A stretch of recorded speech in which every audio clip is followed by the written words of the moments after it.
welcome everybody to our first episode of what we will be calling What Have You Done For Me Lately? This is going to be a new spin off. We are both very big wrestling fans. I am a huge MMA fan myself. I watch every card religiously. My man's over here, SOS Farm, as he hides his eyes slowly. That's about the extent of his knowledge of the MMA world as far as that's concerned. He likes to keep his blinders on. He knows some from Joe Rogan. He knows some things here and there. But I believe, at least in my mind, there's a lot of different analysts, a lot of different predictions, a lot of different things out there like that. But I would like to really go into kind of more of a fan perspective from mine, obviously, and then lead into what a casual / non-fan, if they just knew the basics, just knew like highlight videos that he's seen. Like I showed him highlight videos of all the fighters as well as giving him slight background, but nothing too deep. So I want to see like the difference in kind of the selection process, the how much he's getting right, how much he's just going off of the dome, how this works out. I think it could be some possibly interesting content, and we'll kind of see how it goes from there. But that's the what have you done for me lately kind of ideas, what their last fight was, whatever their last kind of, he's selling himself over there.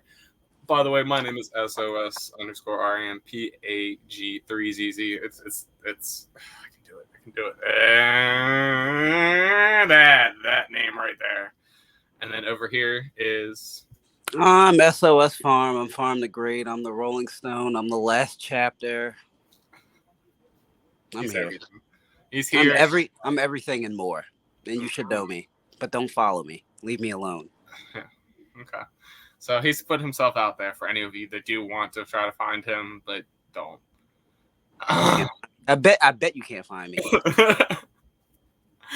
Anyway, we are just going to be doing kind of the main card because, we don't want the video to be too long, and I don't want to have to make him suffer too much as far as watching a lot of fights and trying to remember people. Getting him through 6 fights was tapering off towards that 4th or 5th one, man. He might know the names when I say them, but like I don't. Gerald was paying attention. Oh, look at that! See, he was paying attention.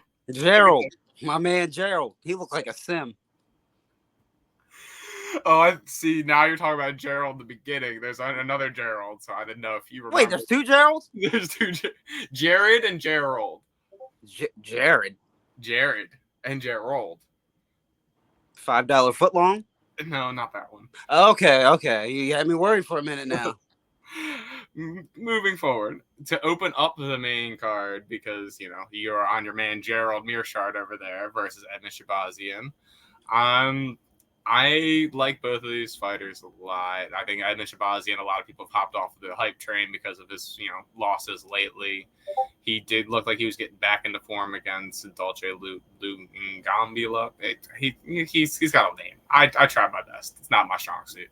But he looked a little bit better in that fight. But at the same time, this is kind of what GM3, Gerald Mearshard, does. He wears on people. GM3? GM3? That's his nickname. Okay. No. I get it. It's like MVP. It's like EC3. I get it. You got to have a gimmick a little bit. No. And it's more fun as wrestling fans. We do like the gimmicky guys. Yeah, so. No, I like it. I wasn't aware. I am definitely picking Mearshard. I'm also leaning into, I do play DraftKings. I'm leaning into him on DraftKings for that kind of late finish and to pull that upset off.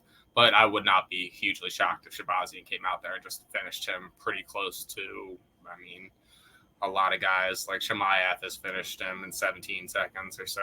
There's a lot of guys that have lit him up. Joe Pyfer was the most recent guy that knocked him out in the first round. So it's possible, but I'm leaning towards Mearshard in this one. And then what do we have over here? I think the backpack guy is going to win. The backpack guy? I think he's going to climb on the back of the Sims guy, and he's just going to start hammering against him. And the Sims guy is too nice and worried about his other stats and skills, and he's not going to notice that he's getting clobbered in the head, and then it's going to be over, and the referee's going to be like, it's over, you won. Backpack guy. So your backpack guy, the Edmund Shabazian? Yes, okay. Yes. Gerald's my guy, but I don't think he's going to win this one. Okay. You think he's going to get got? I think he's too nice. He's too nice. I could see that. I mean, and he does seem like a very nice guy, but He seems like Jim from The Office. Jim from The Office. I could see Like when it went down to it, like him and Dwight's probably gonna fuck him up in the corner. And Jim's too nice. And this is also something I should have phrased before we got into the fight, obviously. Well, I'll put it in the description, and we'll probably put this before every episode. We are not analysts. Nobody from these training camps come at us saying like none of these fighters come at us. Like I have my own training camp. we're just playing around. We're just joking. We're just having fun. We try to. It's called the interruption training camp. The interruption. Yeah, because when you think you're learning something, nope. We understand we're taking more a different side of things rather than going very analytical with it. So we're not trying to disrespect anybody. We're just kind of take it. I know everything. Next fight we have Michael Morales and Neil Magny. Morales coming in as a huge favorite.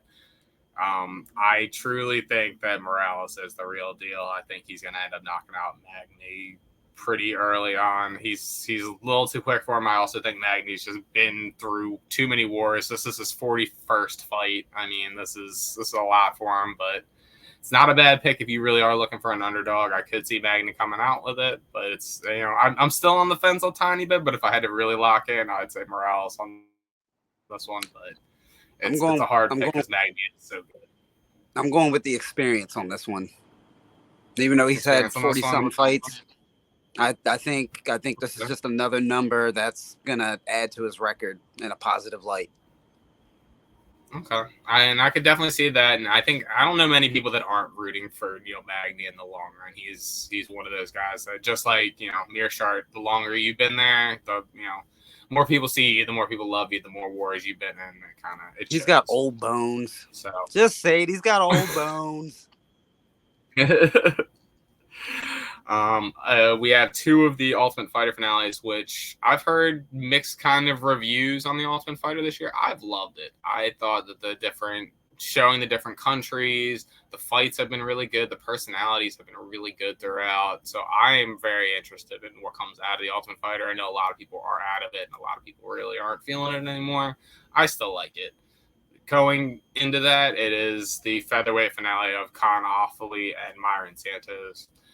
I think that Offaly's got this, honestly, as far as that wrestling and that nasty guillotine that he got. What was his name on the show? The South African guy. And the one that he won in the semifinals with, it was really, really good. And I think his power, his wrestling, just everything that I've seen from him so far. I think Santos is good, and I think he has a future as well. But I think just once he gets down to the ground, I think Offaly's got this. I'm going with the wrestler. All right, Offaly as well. I know how wrestlers get down, and they're some of the toughest. So, I mean, I always got to go with the wrestler. No, I mean, that Australian wrestling, the toughness is a little built different. So, it's that rugby in them, that toughness. Anything from an island. Middleweight. Anything from an island is just naturally tougher. Going into the middleweight final, we have Robert Valentin and Ryan Loder. Robert Valentin being the guy from Switzerland, and Ryan Loder being the only guy from the U.S. that made it on. Ryan Loder, D1 athlete. He's a great wrestler. I've seen him only dominate in the fights that he's had, but I think Robert Valentin's going to be way too much. There's a reason. There was a reason why Robert Valentin is kind of the way he is, why he was a coach, an assistant coach on The Ultimate Fighter as well. You good? Yeah, this American story is American story, and the American dream, not Dusty Rhodes's, played out. I'm sorry. He did say that he had some stuff going on. I think he might be. I don't know if I don't want to speak ill. I know he had some sort of disabilities and stuff like that he did fight through, and he could show this is the way. If you want to do that, which is good to hear, and I appreciate that. But at the same time, Valentin knocking the guy out with an elbow in 16 seconds. He finished his teammate off after he kind of got rocked by his teammate. I mean, this Swedish guy seems like he's going to be the real deal. Man sleeps outside. he was an assistant coach to like every one of the fighters, giving each one of the fighters great advice, sound Yeah. advice of like, this is how you should beat this guy. He would tell Yeah. them like, you throw this punch and he'll knock you out and you'll knock him out. And he did it every Yeah. single time. It Yeah. works. So like Yeah. he's built a little bit different, and I Yeah. do think that I want to believe that he's going to be the one coming out of the season that's going to be a big deal. I think he's got the personality, he's got the finishing ability. I mean, he just says out there it's the way he speaks. He has that Key and Peele of that crazy little bit of like, I just want to be a savage. I just want to make blood. I just want to brutalize. Like it's very scary, but it's also like he believes it. Yeah, I agree. Which one are you going with, Yeah? I'm going with the dude from Switzerland or Sweden or whatever. The non-American. The one that interested me with the story. Yeah. Yeah. All right, we going into the co-main event. We have Angela Hill versus Tabitha Ricci. Angela Hill, long-time veteran of the UFC. I mean, she's the 17. She's the black one, isn't she? Yes. Yeah, okay. I could tell because her last name is Hill. And Tabitha Ricci is a Brazilian. She's definitely a very, very good ground athlete, which is where it's going to be a little. I think that Ricci's got this. I think she's going to take Hill down. Hill's definitely gotten better with her ground game, but I think Ricci's going to take over because that wrestling of Angela Hill is not great. So she likes to snuggle, huh? Mm-hmm. Ricci likes to snuggle. I see you, Miss Ricci.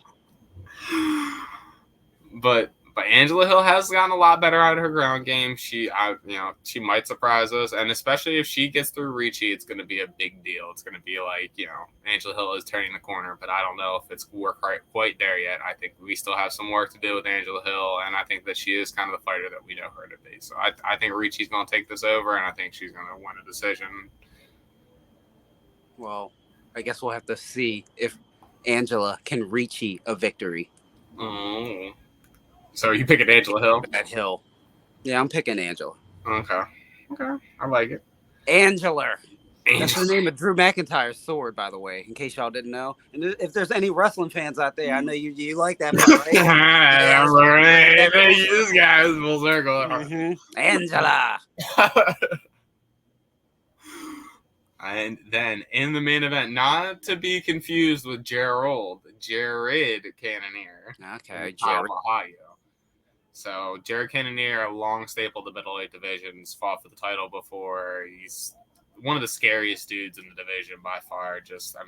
The Killer Gorilla is a very apropos name as far as like everything he does looks violent and looks scary and looks like it hurts. But he hasn't won the title? He has not won the title. This gorilla has no killer in it. He's gotten close, and he's beaten some really, really good guys in the past. Close only counts in horseshoes. I love that I know nothing about this, and I know what none of these people look like, so I can just say what I want to say without no intimidation. Going up against him is Kyle Bahayo. They have this new gym that has come out in Brazil, this Fight Nerds gym, that they all wear they the fight nerds glasses. Yeah, they're fighting. They all wear like little nerdy glasses when they win, and I want to say they're like 9-1, like maybe even more than that. Like they don't lose. They're doing great. And it's over. It's over. This man Bahayo, I want to say he's on like a 6-7 fight win streak in the UFC. It's over. The nerds win. The Brazilian nerds. That's who I'm going with. The Brazilian nerds. Yeah. Cannonier is one of my favorites.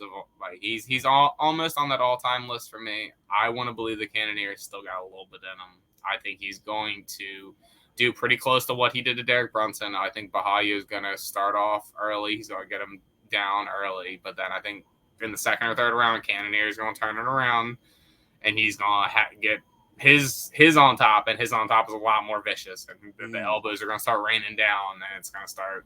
He's going to get tired of it. He's going to get out wrestled for the first round, maybe two, and then he's going to get pissed off, and we're going to get pissed off Jared, and it's going to be fun. I mean, you know more than me. But I could see Bahayo stamping his statement as a contender, because if he wins this fight, I mean, he's going to be in a number one contender fight if he wins this fight, if not the guy, depending on how well he wins. So it's a big fight for him no matter what. This is his biggest step up in competition by far, whereas Cannonier has definitely fought bigger names. So where are you stamping? Are you stamping with the nerds? The nerds, the Brazilian nerds, all day. I don't see how they could lose. No. They studied too hard for the test. Yeah. And they're all ripped, so it is. Brazilian. But Ripped. Nerds. Study. They study the art of being ripped and messing people up with their body. But no. Case closed. Guilty. This has been What Have You Done For Me Lately. I liked this. I thought it could be a fun segment. I will see. Let us know in the comments kind of how everybody feels and what you all want to do. If you all want more or less, whatever kind of idea. We're pretty open to it, but we're going to try a little bit, see how it goes to get ourselves into, other spaces as well. But my name is SOS_RMPAG3ZZ, and that is SOS Rampage, and that is on Twitch, X, YouTube, all sorts of stuff. If you want to catch me out, I'll be on tonight, maybe playing some Fortnite, maybe playing some UFC, I will definitely be on Twitch tomorrow night for the fights when they're live, so if you want to check them out with me. Also, in our Discord, we will be watching them as well. So if you want to check us on over there, hit us up in the Twitch comment or YouTube comments. You all know the drill. You all know where we're at. All that good stuff. And then check out our newest video also that just dropped. If you were a wrestling fan like SOS Farm just said, check us out on the WFN Wrestling Fan Network all the way over there where we on this channel also. It's on this channel. It's just scroll videos. Y'all know how to work YouTube. Why am I explaining how to work YouTube? Look for another video with our faces and it'll be about wrestling. Yes, and also, because I'm going to do that YouTube thing, you could like it. You could hit the ping thing, the little it should be like up here somewhere. Press and subscribe. Subscribe, please. Or that would be very, very subscribe to him. If this is also something that people are interested in, I know I've been catching up with Dana White's Contender Series, and we could do like live watch alongs with that. It's all gonna gauge on people's involvement and how people feel about all this stuff. But huge shout out to a lot of the MMA sources that I also get my background of, ShareDog, all those different places like that. And Florian Podcast. A lot of my opinions kind of get mixed and moshed through there, through my reading and through my own research. So appreciate y'all over there. Farm, do your plugs, do your thing. I am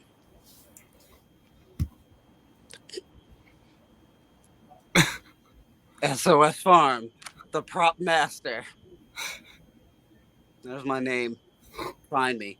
Find him. Find me. Find him. Find me.